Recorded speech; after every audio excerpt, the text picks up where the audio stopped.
Yo, yo, yo, everybody. Welcome to the Postgame Pint with Twins Daily, brought to you tonight by Soda Stick, Minnesota sports themed apparel. Check them out, sodastick.com. If you want to go check out their shirts, really cool designs, all kinds of stuff. You can check out with Twins Daily, one word, and get free shipping. So thank you to Soda Stick. We're really happy to be on the air here, chatting about the Twins game. We're going to talk through the end of the game. It's bottom of the eighth currently. Cincinnati is up 4-2 at Target Field. My name is Nick Nelson of Twins Daily, and I'm joined tonight by a couple of our writers at Twins Daily. We've got Mr. David Youngs, a routine, almost an everyday regular, more of an everyday regular than most of the Twins hitters these days. David, how you doing, my man? Hey, I'm doing all right. Hey, thanks for having me on again, Nick. Special thank you to Soda Stick, our sponsors. I've got my Mick Golden Pond Hockey Club Minnesota USA Soda Stick t-shirt on, one of my personal favorites, and I am drinking a Sociable Cider Works dry apple cider tonight, based out of beautiful Minneapolis, Minnesota. I love it. One of my favorite ciders around. It's not too sweet. That's what I can't do with the ciders when they're super sweet. It's got a nice dryness to it. We're not drinking apple juice. We're drinking cider. Exactly. We've also got Nate Palmer with us tonight. My first opportunity to do a show with Nate. Thanks for coming on, Nate. Are you having a post-game pint here on this Friday night? I do, and I think I'm just going to say the name because it feels like the mood of the game. It's called Moose Drool.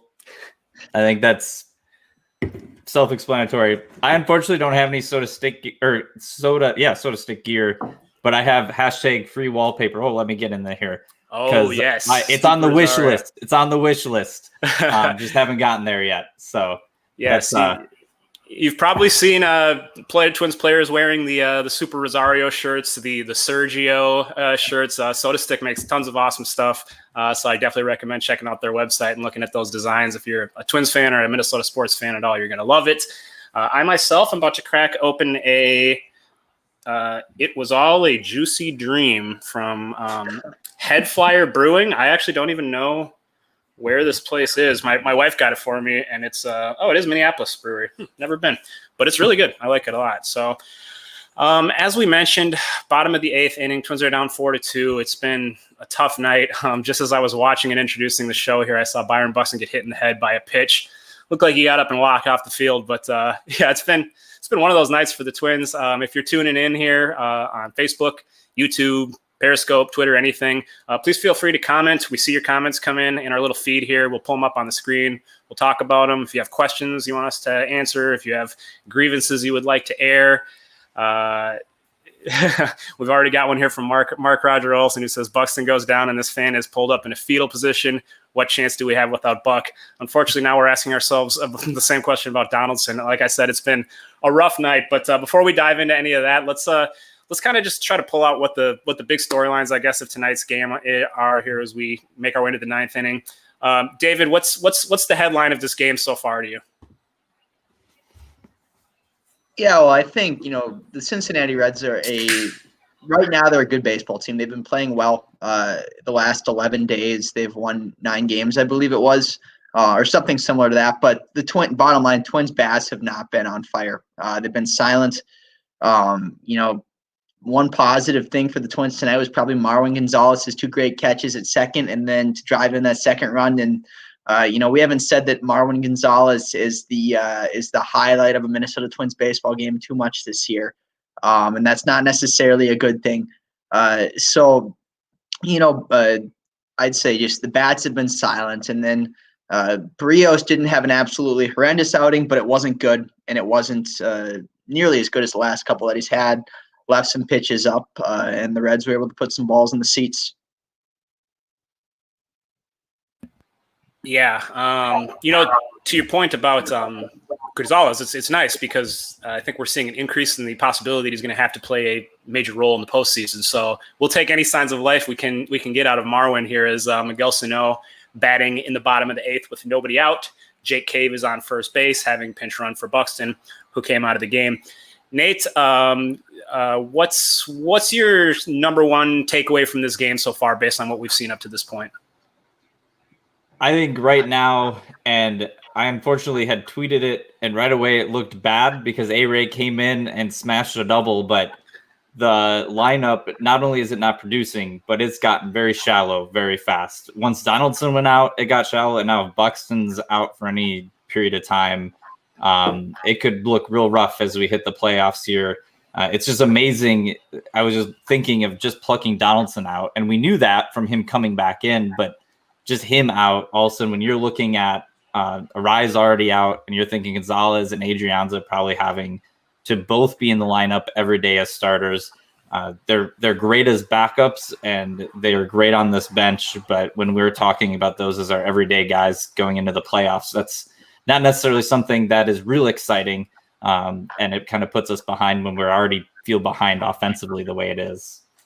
Yeah, no question. So on that note, I see Joey Self here asks what happened to Donaldson. So for those who missed the earlier part of the game, in his first at-bat of the day, Donaldson hit a pop fly to right field, did not even take a step towards first base, kind of walked gingerly out of the batter's box, seemed to be trying to work something out of his legs maybe. He didn't seem to be in extreme pain, didn't seem to have a major reaction, but Twins pulled him from the game. They've diagnosed it a calf cramp in that right calf, which of course caused him to miss the entire month of August with a strain there. He's had plenty of calf issues in the past, as we all know.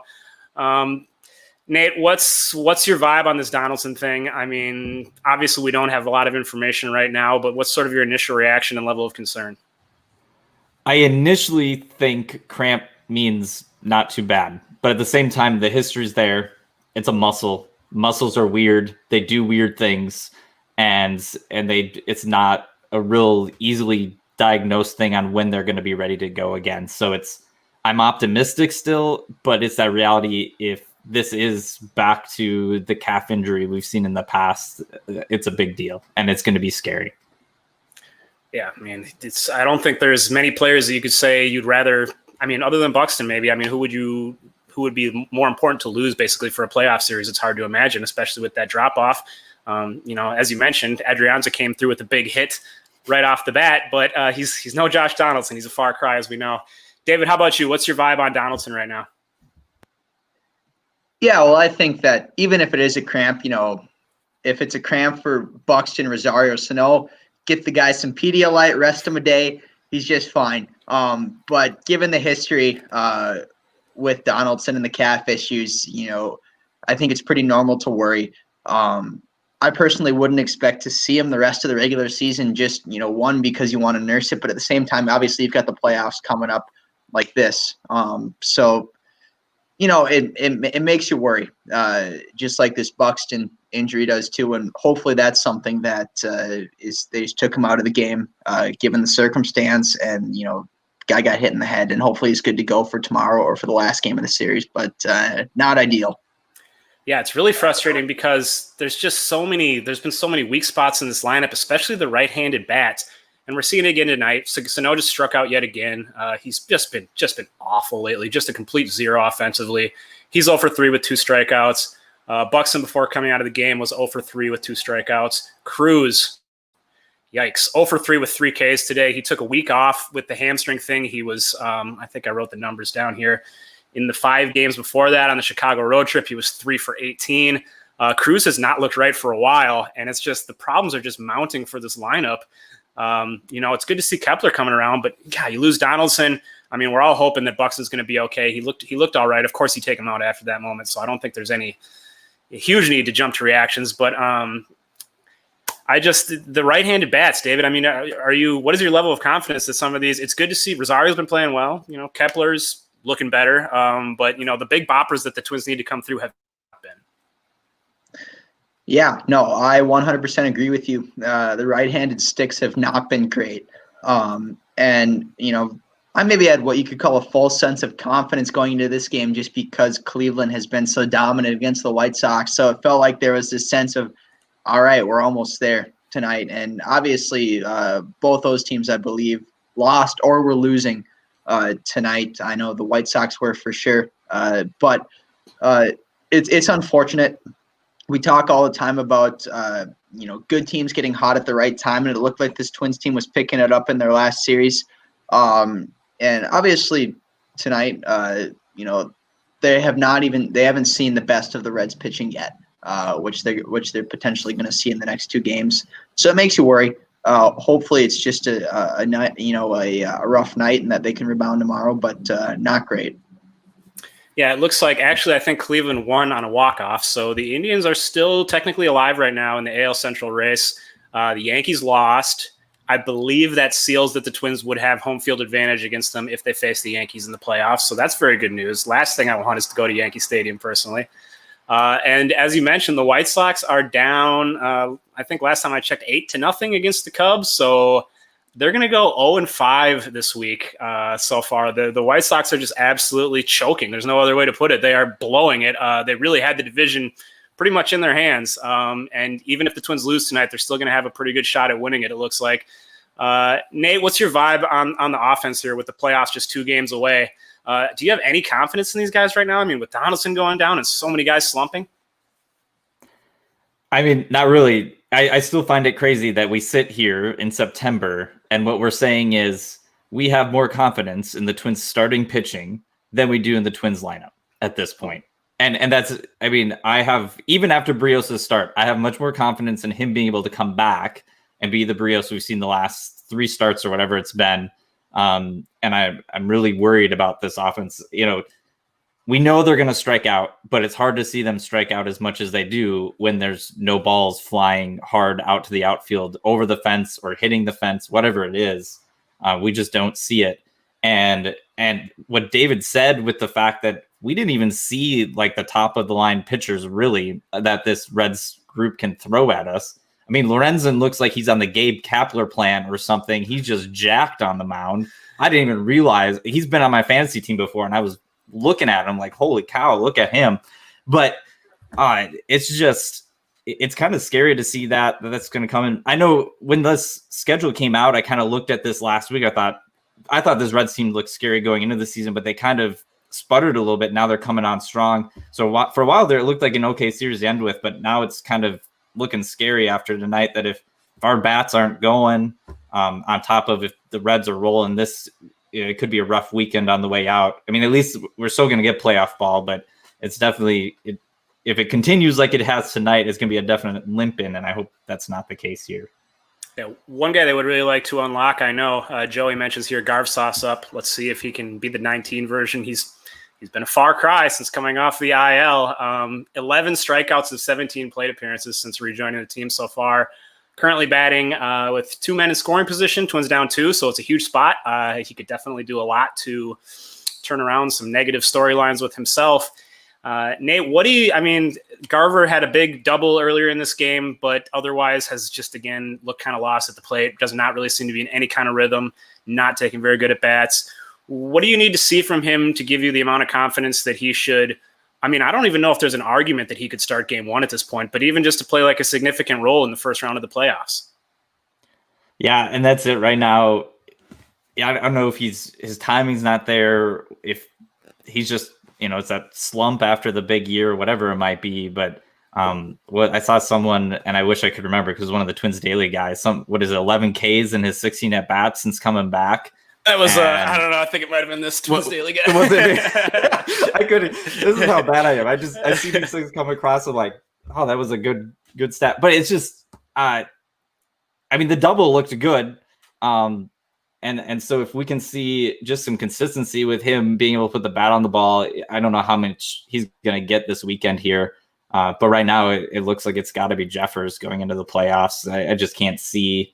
Unless they really feel like, I mean, Jeffers though is good behind the plate, but unless they really feel like Garver is going to give something behind the plate defensively different than Jeffers, maybe they feel like he just has a better rapport with one of the starters, whatever it is.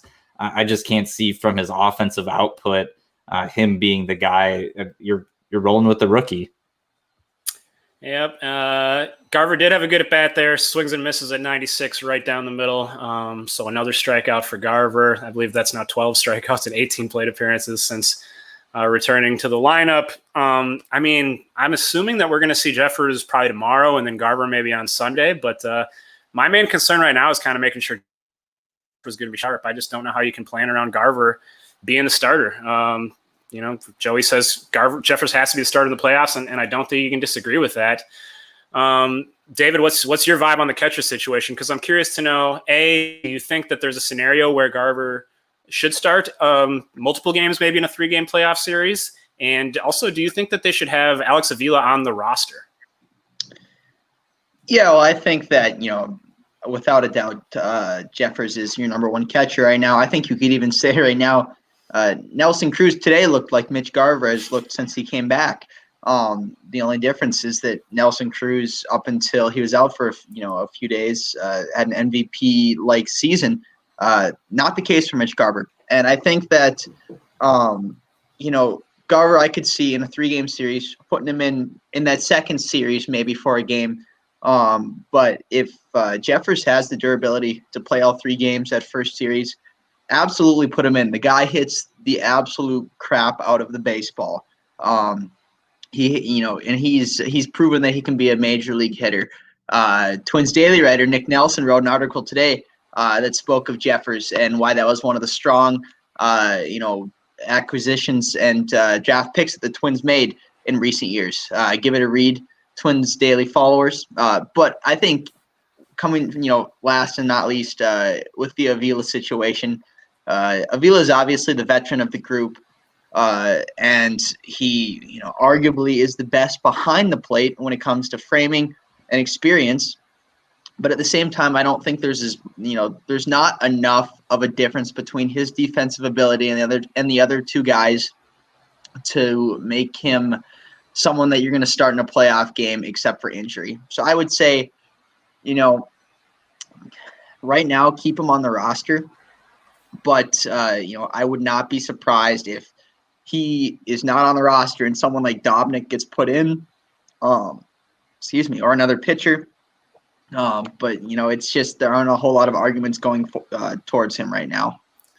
Yeah, I do like the dynamic of having maybe 3 catchers on the roster, just in terms of the options it gives you for pinch running, possibly pinch hitting. And I think there might be a case to be made with the way things are going right now that Avila would be more deserving of the backup spot than Garver. I mean, Garver just has had so many uncompetitive at-bats, but it's not going to happen. I mean, Avila has not played at all. The Twins seem pretty set on trying to get Garver as up to speed as they can in this last stretch, and I think Jeffers has pretty much cemented himself as the number 2, if not number 1. If you're tuning in, this is the Twins Daily Postgame Pint. We're talking through the end of the Twins game here. It's the bottom of the 8th. We love to just chat through it. The whole idea is we can't get together in person and watch the games down at the stadium. It would be a beautiful night to be at Target Field tonight, and unfortunately we can't do that. So we're chatting here through the old web. If you're tuned in through any platform, please feel free to comment. We got Joey giving us lots of comments. He says, I'll stop typing anytime if you tell me to. Please don't, Joey. We love it. So speaking of bad at-bats, Mike Link has mentioned Sano now has 86 Ks and 37 hits. That is terrible no matter how far he hits his home runs. There's no denying that Sano is awful right now. He's been pretty awful all month. I think he's hitting like below 150 this month. His on-base percentage is like 175. It's really all or nothing. And, just another very tough night for him tonight. It's nothing a lot more than all, right? I mean, the home runs can be majestic, and he can hit a monster blast to the Budweiser roof deck. But I wonder if there's an argument to be made. I've kind of felt this about Buxton to an extent, as well as Sano, where it's like, you don't like to tell a guy to tone down his main strengths, and Sano's ferocious swinging is what causes him to be such a monstrous factor. He hits the ball as hard as anyone in the league, but it just seems like he's trying to do it on every pitch. He's trying to hit the ball 600 feet every time. I think Buxton maybe could stand to tone down the aggressiveness a little bit, be a little more selective. So I don't know. What do you think about that, Nate? Do you think there's maybe an argument to be made that if these guys are going to be successful in the playoffs against the best pitching, they need to scale back their aggressiveness and sort of just ferocious swings a little bit in order to be, I would take a double or a single from Sano here and there. I mean, I was just popped over to Fangraphs quick, and going into night, he's 43.7% chance he's striking out. And so that's really not good. I mean, there's always that stat argument that it's better than a double play or something like that. And that's totally true. But you've got to be able to put something on it. So definitely would take a double over the strikeout. I know Cody Perkle was wondering tonight if Sano's been messing with his stance at all, and it seemed kind of strange to be doing that right now. And I guess so you even worry about changing your approach that way. Is that going to mess even more? I mean, if we try to take away that aggressiveness, is he going to all of a sudden, is it going to just do the opposite and not really make it better and just make it worse? I guess that'd be the only question I would have about it, but I definitely would take a bunch of doubles, even if it meant a couple less home runs at times. I think at this point, like we've been saying, it's just sputtering. And if maybe that double could get another guy going and, even just that confidence that we can actually hit this guy. And I hope there isn't a lack of confidence in being able to hit some of these pitchers. I hope they feel that, but just something's not coming through and clicking right now. Yeah. Twins are down in the 8th, so we're heading into the 9th inning, still down by 2, trying to take advantage of the White Sox losing and really build up that buffer. They'd be in very good position if they could win tonight, find a way to rally here in the 9th. I see that Go Twinkies Go says if Buxton needs a brain transplant, take mine. I'm not using it. I think we're all hoping that is not the case. He looked like he was at least cognizant and there when he came off the field, so that was good to see. And we're all, I know, crossing our fingers because Buxton a huge piece for this team. And as I speak here, and Edouard Colina coming on to make his major league debut. I saw this was another question that was asked by Joey. What did you guys think of the Bailey DFA? So, I mean, this seems like a timely thing to talk about with Colina coming up. A bit of a surprising roster move today. The Twins DFA'd Homer Bailey, who looked not great in his return from the IL. But I think, a lot of us still thought he might have a chance to play some kind of role in the postseason, but he won't. He's gone. And the Twins call up Edouard Colina, who's now pitching, a prospect who throws hard, kind of a Jorge Alcala, Brusdar Graterol kind of guy. Honestly, his physique actually reminds me quite a bit of Brusdar Graterol. David, what's your thoughts on this move? Were you surprised by it? And what do you think is sort of the strategy behind it? Yeah, well, I think right away I was surprised, like a lot of people. Homer Bailey had thrown less than 150 pitches for the Minnesota Twins in his short tenure, and it's unfortunate in the sense that they brought him in as him and Rich Hill, hoping that they both could do really good things for the team this year. So obviously nothing but the best of luck and wishes towards Homer Bailey in his future wherever he goes. But when I think of Edouard Colina, it was either Derek Falvey or Thad Levine said that he may have the nastiest slider in the entire organization. And I like your comparison, Nick, that he is like a Graterol in the sense that he throws hard. He's got a good off-speed pitch, and he's someone that looks like he just saw that, huh? Yeah, I'm a little bit behind. I was sitting over here shaking my head while I was listening to you. I'm a little bit behind here. Internet's a little slow down in the cornfields of St. Peter. But he is somebody that I think could be a really valuable contributor in the future. He throws hard, and the Twins don't necessarily have a lot of guys who both, are able to get it in the upper 90s and also have a really strong breaking pitch in their bullpen. Yeah, I see. Go Twinkies Go mentioned 100 miles per hour first pitch from Colina, which was good to see. And then mind, because also it was 100 miles per hour on the way out. I actually looked it up, and it was a 99 mile per hour exit velocity there on that home run by Mr. Mike Mustaka. So he goes deep for the second time in this game. He's been a Twins killer. Of course, a very familiar foe for the Twins. Nate, what's your feeling about this trade? How did it hit you? I mean, were you caught pretty off guard by it? And do you see Colina maybe playing some kind of role in the postseason? I mean, I was caught off guard, but it makes some sense too. You look at, there is plenty of starting pitching really going through there. Bailey's not going to be here next year, most likely. And in the postseason, if you can run a bunch of really good relievers out there, that's going to be good. We've already heard Rocco say he really just wants his starters to go hard for 5. And if he can get them 5, that's perfect. I'm sure once we get to playoffs, 4 is going to be really good too. So you get him in there, you see what's going to happen. Ever since Brusdar made his jump up the prospect rankings, I really like to ask the question, who's the next prospect who's going to be able to do that? And it really felt like if maybe the minor leagues played this year, Kalina very well might have been the guy that nationally jumped on radars differently, kind of like Brewstar did the year he really jumped up and got on people's radars. So I think it's great just to see what's there here in these last 3 games, see if he's that other power arm next to Alcala and all the other guys out there, just to see what happens. There's Domnak's always there if we need him. Smeltzer's always there if we need him, and so on. So it's worth a shot just to see what's going on. He's got to be added anyways to be protected this offseason. So it seems like a good time to do it. Yeah, that's a great point on a couple fronts. I mean, it's just so weird that there's been no minor league baseball this year, so we have no intel or context. I think if Kalina was having a monster year and putting up like 13 strikeouts per 9 with a 2-something ERA, everyone would be so excited about this, and he very well could be. He's got the talent. I think he gave up the leadoff homer, but we're seeing some of these pitches are just really nasty as I'm watching this on TV. He's got some movement on 99-mile-per-hour fastball. Kind of reminds me of Brewstar in a lot of ways. I see Chris Wright asks, why bring in a guy for his debut when we need this game? But to your point, Nate, I think they want to build up that bullpen depth. We've seen how having a bullpen with a lot of options, a lot of high-powered options, can really be an asset for teams that make these deep postseason runs. And I do think Rocco wants to have that quick pull ability with his starters. I don't think he wants to send him 3 times through the lineup if he can help it for the most part. So I like the idea of trying to get Kalina a little bit of a semi-high leverage look here.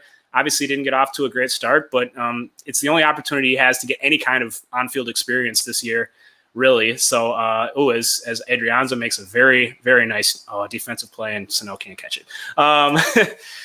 So, yeah, this game has just been... Wait 15 seconds for my reaction so YouTube TV can catch up. Yeah, I know. I'm ahead of both of you, I think, so you just get to hear me like... I was going to say, if you're 15, I'm about 45, so...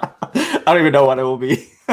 You guys can just go off my reactions, and you can just turn off the TV. You don't even need to watch anymore. Yeah. It's, I'm sure, just a very good way to consume baseball. Save some data. Rick Moulton says, Sano sucks. He should be playing Norgarver. No clutch hits. Where did Cruz go? I don't think Sano sucks. He definitely sucks right now. Same for Garver, and frankly, same for Cruz. They're all in terrible slumps, and they don't have a lot of time to get out of it.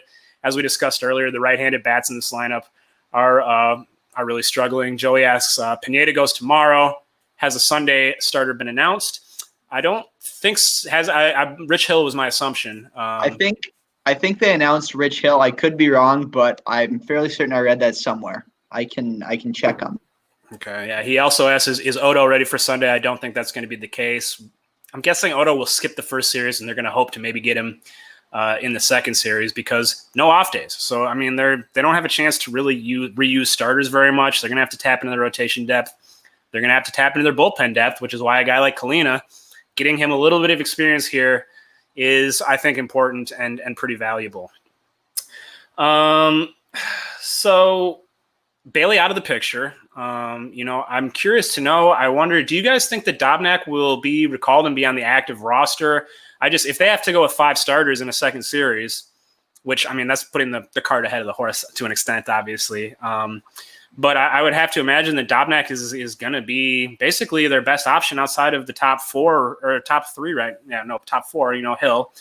But, Odorizzi at most, you could probably count on him to give you a few innings. I don't think he's going to be built up. And as we saw, Bailey's gone. So what's your thoughts on Dobnak? We haven't heard his name for a while. I think he's eligible to be recalled here within these last couple days before the season ends. David, let's start with you. Yeah. Well, before I forget, I just checked, and it is confirmed that Rich Hill is starting the season finale. But I do think that Dobnak is their best option for that 5 spot right now. In a perfect world, it would be Odorizzi. But he's not going to get that chance to pitch in the regular season again. And just whatever pitcher you are, unless your name is Randy Johnson, it's tough to go into the postseason cold turkey in that sense that what he did. Odorizzi, he pitched four games this year, none which were over 4 innings, I believe. So it is going to be Dobnak, and I would be very surprised if they don't call him up. Yeah. things are unraveling a little bit here for the Twins. I see Go Twinkies Go says, why do the wheels always fall off at the worst possible moment? I don't know if this is the worst possible moment. I think next Tuesday or Wednesday might be, but it's certainly not great to see. The Twins are getting close to the postseason. They're now down 6-2. Colina has not yet gotten an out. He's given up a couple runs. His MLB debut not going very well. A struggle tonight. Not a great night for the Twins. It doesn't look like they're going to lose any crucial ground since the White Sox look like they're on their way to a loss and the Yankees have lost. Let's talk a little bit about tonight's starting pitcher, Jose Barrios. His last tune-up before pitching Game 2 of the playoffs, which will be next Wednesday. Barrios was really pitching extremely well in his last few starts. He was 4-0 with a 2.14 ERA in his past 6 starts. Tonight didn't really have it. He looked really good early to me. I thought he had his pitches working. He was missing bats. He was getting through innings. Gave up the home run, and then things really kind of fell apart for him in the 5th inning. He started to get hit hard a little bit. Nate, what's your feeling on Barrios, and what's your confidence level with him heading into this first round of the playoffs after seeing that last start? Yeah, I agreed exactly with your assessment there. He looked like he was doing pretty good early on, and just something in there happened, and it fell apart. I would say I don't have the same confidence I had coming in tonight. It's still pretty high. It's that I'm not expecting him to come in and maybe be able to do that shutdown heroic playoff performance that maybe we want out of an ace. I think we're getting that. That's Maeda. That's not Barrios this year, but he's still hopefully going to be a very good number 2 for us coming through. Which sounds like, I mean, that's where he's lined up to be really is in that number 2 spot. So think that there's still some pretty good confidence to go in with him to give you some really quality outings as we hit the playoffs here. It seems our commenters are not feeling too good. We got Mike Link says, I've lost a lot of confidence in Barrios this year. Confidence level is 0. And Enway, my good friend Enway, says 0% confidence in Barrios. So that seems a little harsh. I mean, one bad start. He did give up a couple home runs tonight. That hasn't really been a problem. I believe this is his first start giving up multiple home runs all season. He'd only given up 1 in September up to this point, but obviously not exactly what you like to see in the guy's final start before the playoffs. David, what's your take on Jose Barrios after watching him on the mound tonight? Yeah, well, I mean, it's nothing to write home about. That's for sure. But I do think he is our number 2 starter, in the sense that Maeda is obviously our ace, I think. And if you disagree with me, I'm sorry. I think you're wrong. Pineda has been rock solid, but he doesn't have the full year experience in the 60-game season that Barrios has. And, I think, yes, Barrios has been a roller coaster this year in that he started not great. But he's been 4-0 in his last relay of starts. And that says something. And I think it's important. I think Joey mentioned in the comments, yes, the Reds are a team that the Twins are better than, in my opinion. But the Reds have been playing rock-solid baseball. They're not bad. And that doesn't disregard all the worries that we have, because there's a lot of things the Twins did not do even close to their full potential tonight. But Jose Barrios, I think tonight is a start that he's going to say, all right, didn't have my A game, forget about it, focus on the next game. Yeah, as long as he brings it in that next game, I think all will certainly be forgiven there. Thank you to everyone who's with us here tonight on the Postgame Pint. My name is Nick Nelson, alongside David Youngs and Nate Palmer. We are brought to you by our friends at Soda Stick. And as you can see up there in the corner, if you're watching, you can use the code TwinsDaily, one word, for free shipping at sodastick.com for some pretty sweet gear. Our guy David's got his Soda Stick shirt on. I saw that they're working on making robes. I mean, that's how you step up to the plate, Soda Stick. I mean, that is a quick reaction to everyone's loving the Homer robes. And I kind of wish we were seeing the Homer robes a little more tonight, but not going so well. Go Twinkies Go says the Reds have peaked at the right time, but the Twins are better. That's a valid point. I mean, it's a one-night game. The Twins had a good series against the Tigers earlier this week, had a good series against the Cubs. We know this team is good. But some of the attrition, I mean, Buxton and Donaldson both coming out of this game, it's scary to see. And Colina really struggling here as we watch. The Reds are now up 7-2 here in the top of the 9th. Colina still has not gotten it out yet. He's throwing some good stuff, throwing 97 miles an hour, throwing hard.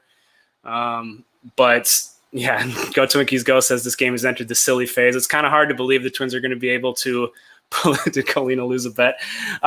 It's kind of hard to believe the Twins are going to be able to pull this off and separate themselves anymore from the White Sox. But I think they're still going to be a game up, assuming that the White Sox don't make some sort of epic comeback in that Cubs game. So they're still in position to win the final 2 games and take the Central, which you're still controlling your own destiny. You would have liked to see Tyler Mahle, who started tonight, not that great of a pitcher. You certainly would have liked to see the Twins do a little more. And I think the injury takeaways are going to be what really comes out of this game. But Cruz struggling, Donaldson out, Buxton out. What hitters are you guys confident at this point? I mean, I think Kepler's been taking some good at bats, but they're kind of far and few between. Nate, who are you looking to kind of step up and energize this offense right now? Honestly, and it's Rosario still. I mean, he just, out of everyone on this team, he seems to be next to Cruz, the guy that can just light the spark. We saw him get like the slow pitch, eye level swing in the first inning. And then I don't even know what that second one was, where he was practically on his knees to get the ball out of the dirt, it looked like. But and really all these Twins hitters tonight, it seemed like it was nothing that was a good ball to hit that got hit. It was all these weird pitches. But Rosario is just the guy that seems to come through at the right time. He comes in with the energy. I think back to the Puerto Rico game, even in Cleveland, playing Cleveland, he's always been this guy that comes in with the energy, and that's what it feels like this team needs. The Bomba robes seem to do it for a game, but there needs to just be something that sustains a little bit longer for this team, and he might be the guy. I mean, unless maybe Jake Cave can do it if Buxton's out for a while. We'll see. Yeah, the thought crossed my mind. It was not a realistic thought, but if Arias is we still haven't seen Arias, by the way. He's not back tonight. He was supposed to come back earlier this week. If you haven't been following the story, from his knee, which I don't think is necessarily right, but maybe a little better. It sounds like his knee is not really going to be right until he gets something done to it in the off season. But he rolled his ankle while he was rehabbing, so he's now hopefully going to come back for a game or 2 before the playoffs. But I don't know. Eddie Rosario, remember when they tried playing him at second base a little bit in the minors? So maybe if we want to get real drastic, we get Jake Cave out in left field since he's been hot, and try Eddie in the infield. I don't know. I mean, it's like all this attrition that's happening is you got to try to figure out something, right? Go Twinkies Go is very excited that Colina's ERA is no longer infinite. He did get an out with the bases loaded. Polanco made a throw home to get the force out. Colina was taken out of the game. I didn't see who was coming in, but the Twins making a pitching change. This last couple innings is dragging on. We've been on for 37 minutes, and I think we've seen maybe 4 outs get recorded. We like to try to talk through the end of the game. I don't know if it's going to be realistic here unless we want to be here all night. But as we look around the major leagues here, I'm taking a look at some other scores. Cubs are now up 10-0. White Sox are going to lose. That's pretty clear. As we mentioned earlier, let's see here. The Blue Jays won 10-5. Blue Jays offense is red hot. The Rays won 6-4. They're pretty close to locking up that number 1 seed in the AL. Yankees lose 4-3. That's good to see. Always love to see that. As we mentioned, I think the Twins have clinched home field in any kind of postseason matchup against the Yankees, which is great to see. Cleveland wins 4-3 on a walk-off. Another walk-off. The Indians are just getting it done in the bottom of the 9th. They beat the Pirates 4-3. So Cleveland's still alive, technically, I think, in this AL Central race. They're going to have a tough time, though. David, what's your ideal scenario over these last couple days? What are you going to be looking for? Obviously, health is big. We want to get some good positive health news with Buxton, with Arise, with Donaldson. But what else? Obviously, winning games, trying to go for the Central is big. But what are your key things that you're looking for here on Saturday and Sunday? Yeah, well, I think big picture, the biggest thing that I'd like to see would be improved offense. They're going to get Luis Castillo tomorrow, who's 4-5 on the year. Probably a better pitcher than what they saw today. But hey, the Twins have been decent against good pitchers this year. And that's, Luis Castillo isn't even at the level of some of the pitchers that they've seen in the AL Central. But I think just consistency through the offense. We've talked about how Cruz, how Buxton, how Sano have been slumping. Obviously, we saw Buxton do pretty well when he started out in that leadoff spot. Tonight he was in the 5 hole, I believe, and not a great night. Missed a lot of breaking balls. But I just think consistency. It's interesting. Justin Morneau, when he was talking with Joey Votto pregame, and then also during the game a little bit, he talked about how the game has changed a lot. Where guys, instead of seeing, going up to the plate and thinking, all right, I can get 3 or 4 singles today. They think, all right, I can change the score with one swing, and that may be the case, and that is the case for some of the players on the Twins. But you've got guys on the team who aren't necessarily game changers in that sense, where they're going to go up and hit a home run.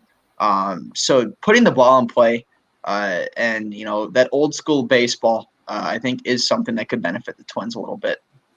Yeah, John says need Nelly to get in a bit of a groove these last 2 days, next 2 games. I think that is absolutely a valid number one priority. We talked earlier about really tough game from tonight, 3 strikeouts.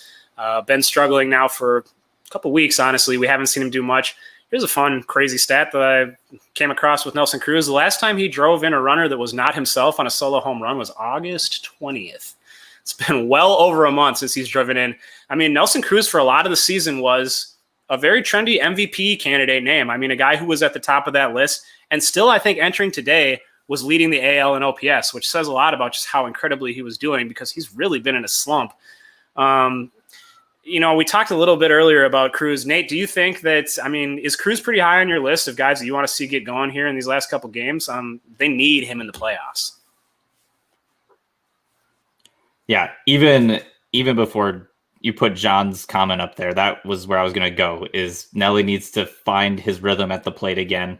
And just health those are my 2 things. I'd hate to see them lose out, but if they came in for the postseason healthy, I'd rather see them lose out and be healthy than try to push through this. And we still see Donaldson hobbling in there and Cruz looking like junk or, whatever it is.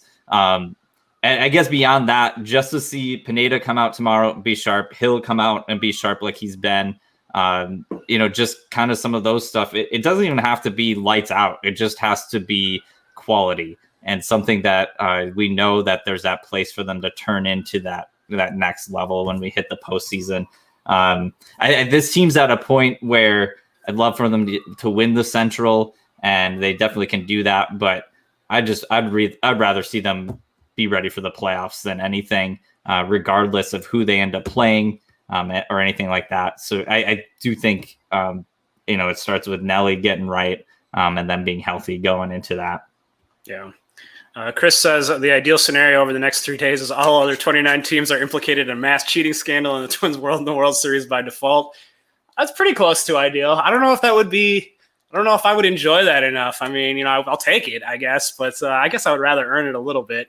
And then he's chiding me a little bit. In what universe is the answer to that question? No, I would prefer if Cruz stayed in a slump. I'm just wondering how high of a priority it is, Chris. That's all I'm saying. Obviously, we know Cruz needs to get out of this slump.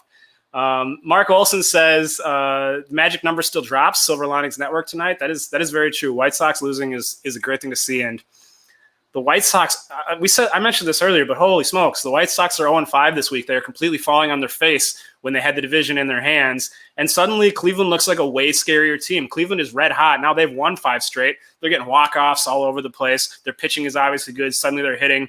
I think there's a decent chance if the Twins do win the division that they're going to face Cleveland in the first round. Maybe not, because Cleveland's so hot they're working their way up in the seeding. But how afraid would you be, Nate, to be facing Cleveland in the playoffs right now? A week ago, I would say bring it on. Actually, when I saw it, whenever it was, I was like, that's awesome. We've been doing pretty well, but they found some semblance of offense. And so that's kind of scary because we've always said walking in every game, that's the big thing is the Indians outside of Ramirez and Lindor, basically, there just has never been much there beyond their pitching to be worried about. So, but they're hot right now, and Francona knows how to pull the strings when he hits the postseason, even though he can't necessarily do what he's done in the past with the way he manages his relievers. But, there's something about just that whole makeup that makes me at least a little nervous about facing them right off the bat. And especially since we know each other so well, it's going to be easy to it can go both ways, but there's just that level of knowing each other that makes it a little more scary, that even if we did well in the regular season against them, when we get to the postseason, who knows what happens then. Yeah, agreed. It's Bieber's scary. I mean, just getting Bieber in one game of a 3-game series is such an ominous, intimidating kind of thing, especially with the way the Twins are hitting right now. As they sit, trying to wriggle. We got Jorge Alcala on the mound here trying to wriggle out of Colina's jam. Kind of fun to see Alcala and Colina both pitching in the same inning. If you would have told me before the season we'd been seeing that in September, I would have gotten a smile on my face. But we'll make our way towards wrapping things up here. I don't think we're going to make it through the end of this game as it continues to drag on, and it's not looking very good for the Twins anyways. So I don't know that we're going to have the magic as we watch here tonight, but really appreciate everyone joining us here on the Postgame Pint tonight. I want to again give a shout out to our sponsors at SodaStick. Pulling up their website here, sodastick.com. If you cruise over here, they got all kinds of cool apparel for all sorts of Minnesota sports. You're gonna love these MN baseball shirts if you haven't checked them out. Of course, the Super Rosario, which is a big hit. The Bringer of Rain, which I know our guy Nash, the resident Donaldson Bobo, loves. The Sergio shirt, which you've probably seen a lot of Twins players wearing. The good old Wiener Winner Hormel Row of Fame. I actually bought one of these for my mom a couple weeks ago because she absolutely loved that song at the Metrodome. So if you go to sodastick.com, you can get free shipping with the code TwinsDaily, one word. So we really appreciate our friends at sodastick.com sponsoring the show tonight, bringing us together to talk about this game. Looks like the Twins have gotten out of the top of the ninth.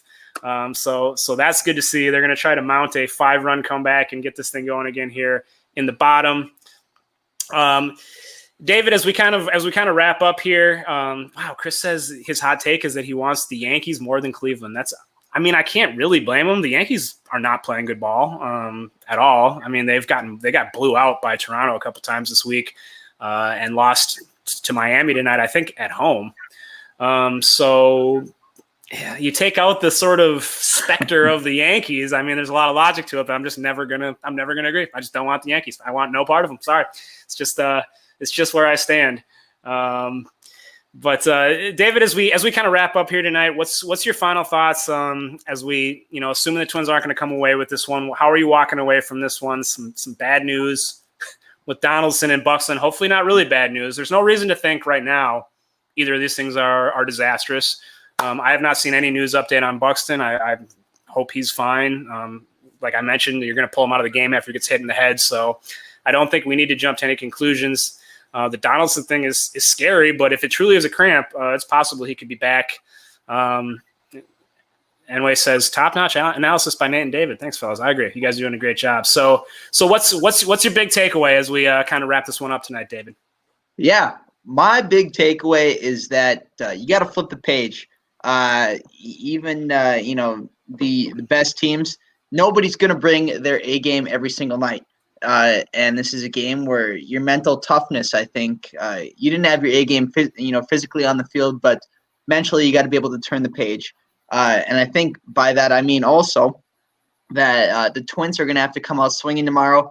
And if you're the Minnesota Twins right now in the clubhouse, you're not thinking of AL Central, sabermetrics. You're not thinking of, okay, the White Sox lost tonight too. Phew.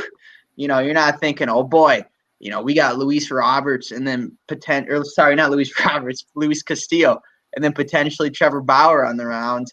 You're not thinking that. You're thinking, all right, we're going to go out and we are going to play the best baseball game that we can.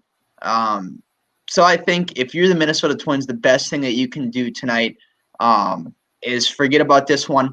Obviously, I agree with you, Nick, that in the situation that we had tonight with Buxton and with Donaldson, if you're Rocco Baldelli, the birthday boy, what you're going to do is you absolutely take those two guys out. You're not going to risk any sort of injury at this point in the season, especially with the postseason not having any gaps in between games. Agreed. Mike Furlaw says, wrapping up the post-game pint before the game is over. Well, we might not. I mean, there's one out in the ninth, so we might actually make it to the end here. A great point. You know, they need to just shrug this one off. They can still win the series. And if they do, I mean, I think it bears noting that if the Twins win the last 2 games of the series, they take the division. I mean, their destiny is still in their hands. The White Sox losing tonight was really big. The White Sox going 0-5 so far this week is, the Twins might be walking backwards into this division title a little bit, but we'll take it. We'll take it. I'm on record as saying, I know David's been on for some of these debates. A lot of people have said I don't care about the division because apparently, if it doesn't have anything to do with seeding, then it doesn't matter. But I have just never understood that. I think if you can prove that you can come out on top of the division over 162 games, or in this case, 60 games, compared to trying to get lucky, not lucky necessarily, but there's some amount of luck required to win a 3-game series in the playoffs, right? I mean, you can play well and lose that. I don't want to stake any sense of accomplishment this season on trying to win that playoff series. So I want this division, and the Twins are still going to have a shot at it, even after losing tonight. Nate, what are your final thoughts here as we walk away? Twins down to their last out, down 5 runs, looking like they're going to drop this one. I mean, ultimately echo everything David said. I think if I'm going to try and find anything good out of this game, it's that in kind of short go, Adrianza comes in and really does well. First at bat, hits the double, has some good defensive plays. And then the next guy with him that looks like is going to end up having to do quite a bit, maybe going in at least the next 2 days, if not into the postseason. Marwin flashed his leather twice early in the game, got the single to score in a run too. So, kind of some of those depth guys are starting to get something going. The concern still is your big guys aren't getting it done though. And then Donaldson obviously isn't getting it done because he left the game and Buxton got hit in the head with that pitch. So we don't know necessarily if they might have done something later in the game here. But if there's that silver lining, it's that those guys were getting something done. Yeah, the big bats have been quiet. Spencer mentions, can we start criticizing Sano's play at the plate and recently in the field now too? We talked about him earlier. There's just no 2 ways about it. He looks terrible. He's struggling so bad, but I don't know what is to be done at this point other than kind of hoping he can get it going. I don't know if he's trying to make some adjustments at the plate. I remember when Sano was struggling so much, was it last year or a couple years ago? I think it was Parker Hageman of Twins Daily who did an analysis and noted that he was trying to work through basically some major changes in his mechanics at the plate. And those do take a while to catch. And shortly after they kind of started to stick, he really broke out. So, if he is trying to tweak things a little bit and maybe starting to get a little more comfortable, to my eye, he really missed on some pitches that were just right down the middle tonight that you'd love to see him crush. But he didn't seem to miss them by a ton. So there is a chance. We all know Sano is as streaky as they come. So there is a chance that maybe he's getting back closer to that zone. And if Sano can get hot, I mean, it turns pretty quick for him. If he can get hot and start driving this lineup in the playoffs a little bit, it's going to make a huge difference. Marks is 2 for 12 with runners in scoring position. Let it play out. Yeah, same old story for the Twins. They've had that happen a lot recently. It seems with a lot of runners left on base, but get it out of your system, right? So I guess we're down to the last out. So let's just talk through it at this point. Twins now have a runner on second. Rosario's at the plate. He's 2 for 4 on the day. He's 0-2 right now against Wade Miley. Hits a ground ball back to the mound, and that will do it. Twins have fallen to the Reds.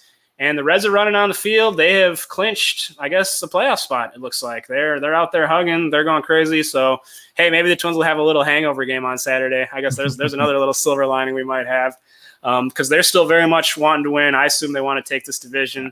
They might be a little fiery tomorrow coming off this disappointing performance. So we're going to keep a close eye on some of the injury news. Once again, Twins lose 7-2.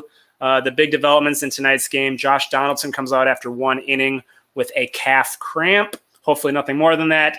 Buxton took a pitch in the head, came out of the game. Arias still was not in the lineup tonight. So Twins just need to get healthy, and they're running out of time. We are now 4 days away from the start of the playoffs.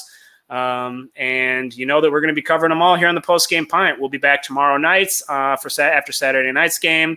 And we'll be doing a little season wrap-up show on Sunday afternoon. I believe the Twins play at 2 on Sunday.